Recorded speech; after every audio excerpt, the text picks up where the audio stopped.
सुने, differentiation start करते। क्या स्टार्ट करेंगे? डिफरेंशिएशन। हिंदी में क्या कहते हैं? अवकलन कहते हैं। क्या कहते हैं? अवकलन। तो सबसे पहले हम बात करें कि अवकलन होता क्या है। जैसे ये कोई फंक्शन है, ये कोई फंक्शन, ठीक है, तो अवकलन किसे कहते हैं? डिफरेंशिएशन। अवकलन होता है कि किसी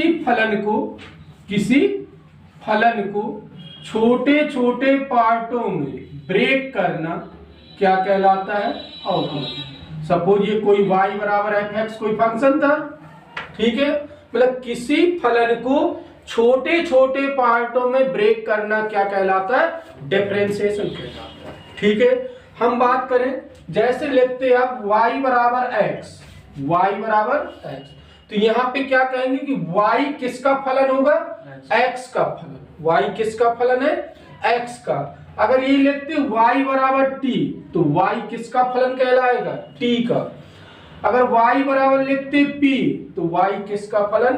p का। तो इसका मतलब जैसे आप लिखते y बराबर x, तो यहाँ पे जो y का डिफरेंशिएशन होगा वो किसके रिस्पेक्ट में होगा? x के रिस्पेक्ट में। ठीक है, अगर हम x के रिस्पेक्ट में लिखते तो d अपॉन dx लिखते हैं। क्या लिखते हैं? d upon dx। अगर हम p के रिस्पेक्ट में करेंगे तो dp अपॉन dp। अगर थीटा के रिस्पेक्ट में तो d अपॉन थीटा। अगर हम मान लो y के रिस्पेक्ट में कर रहे तो d बटा dy। मतलब जिसके रिस्पेक्ट में करते हैं वो कहां लिखते हैं? बट में लिखते हैं। क्लियर है? तो डिफरेंशिएशन होता क्या है कि किसी फलन को छोटे छोटे पार्टों में ब्रेक करना या तोड़ना क्या कहलाता है? डिफरेंशिएशन कहलाता है। ठीक है, अब बात करते हैं हम इनके फार्मूला। अब जैसे लिखे d अपॉन dx नीतांक, कांस्टेंट कहते हैं इंग्लिश में, तो नीतांक का अवकलन क्या होता है? जीरो। नीतांक क्या होंगे? 1 2 3 4 5 6, सब ये क्या है? कांस्टेंट। इसका अवकलन जीरो। मतलब d अपॉन dx c बराबर zero.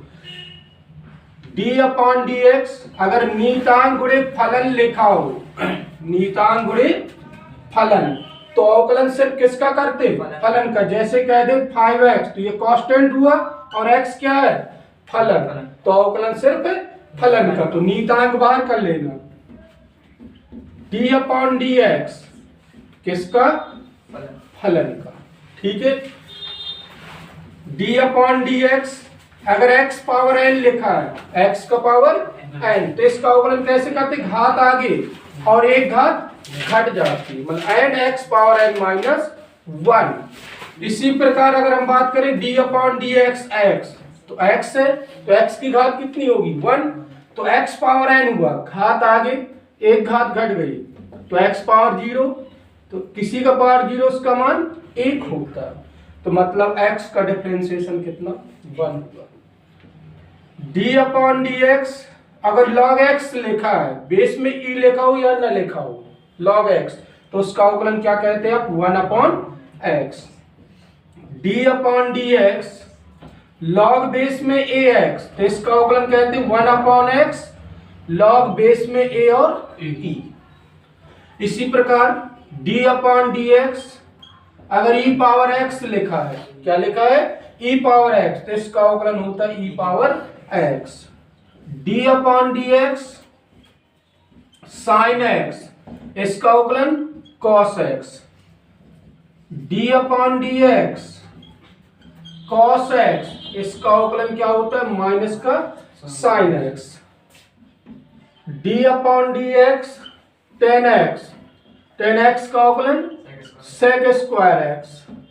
d upon dx cot x, cot x का अवकलन माइनस का cosec square x। d upon dx sec x, sec x का अवकलन sec x into tan x। d upon dx cosec x, इसका अवकलन होता है माइनस का cosec x into cot x।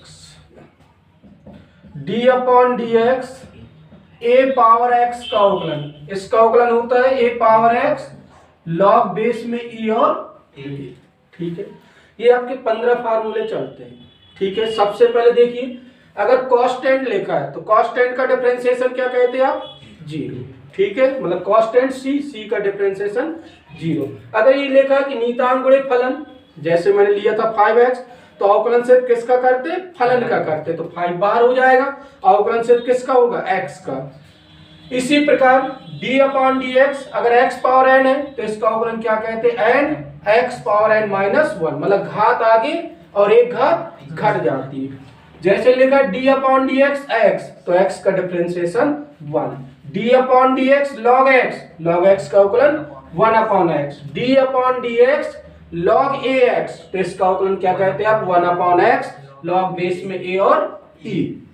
इसी प्रकार d upon dx e power x, तो e की पावर x का अवकलन e की पावर x, sin x का cos x का minus sin x, tan x का sec square x, cot x का माइनस cosec स्क्वायर x, और sec x का sec x into tan x, और cosec x का minus cot x into cot x। ये त्रिग्नोमेट्री के 6 सूत्र दिख रहे हैं 1 2 3 4 5 6। इन्हें याद करने के लिए जिनकी शुरुआत C से हो, जिनकी शुरुआत कैसे, C से हो, तो वो सब कहे के माइनस के होते। चाहे देख लीजिए, cos x का sin x शुरुआत C से तो माइनस, cot x का cosec स्क्वायर x शुरुआत C से तो माइनस, cosec x का cosec x into cot x शुरुआत कैसे, C से तो कहेगा माइनस। ठीक है, नोट कर सकते हैं आप लोग।